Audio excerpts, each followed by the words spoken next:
So when we planned to move into this building, I said, well, that's got to be the step over milestone that we will make, and design a newsroom to cater for exactly what we want to be in the future.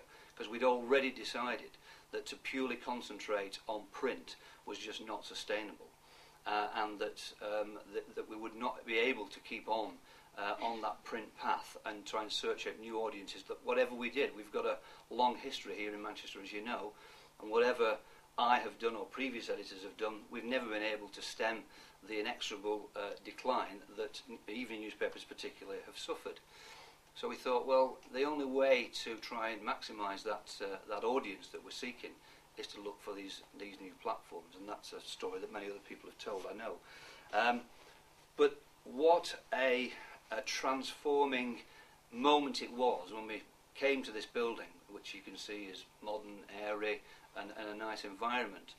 And to get into a newly designed newsroom was fantastic, and it was then on the 3rd floor and was actually bigger and more spacious than the one we're in now. But suddenly, when people were then put together, and when we introduced Channel M as well, it's created a much greater atmosphere and a better buzz about the place, and that journalists from Channel M who'd not always talked to or cooperated fully with M.E.N journalists, and journalists from our weekly papers who for decades had never interacted with the Manchester Evening News, and vice versa, were now also present in our newsroom as well. Meant that stories were talked about in a much more open way. It was a more collegiate type of approach, and suddenly more ideas started to come out, relationships improved, and as we all know, when journalists get together and get talking, good ideas and good projects get thrown up.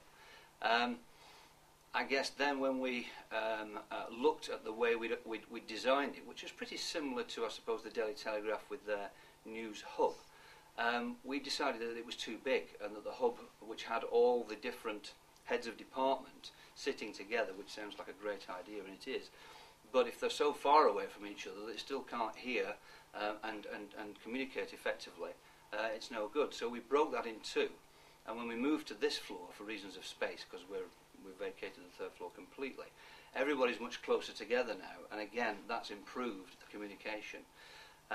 But the added extra has been the inclusion of Channel M's lunchtime news, which is done live every day from 12 noon right in the newsroom. And when we started that just before the Labour Party conference, I was a bit concerned that, you know, as soon as the camera started to go live and the presenter was standing in the middle of the newsroom, that everybody else would freeze or move out of the way. And for day one they did. Day two they didn't. And it's run perfectly effectively ever since. Does it work as a business? We've, as you know, entered probably the worst advertising downturn that we've seen in our lifetime, and now we're into an economic slump. I'd like to be able to say to you that yes, of course, it has made us the market leader, and we're making more profit than anybody else. It isn't. But I hate to think where we would have been without it. And our audience figures now are much more impressive when our commercial staff go to sell M.E.N media products with figures to do with print, figures for radio, figures for Channel M, and figures for the website. And they've got much more tools in their armoury now to sell us than they did have just selling the Manchester Evening News.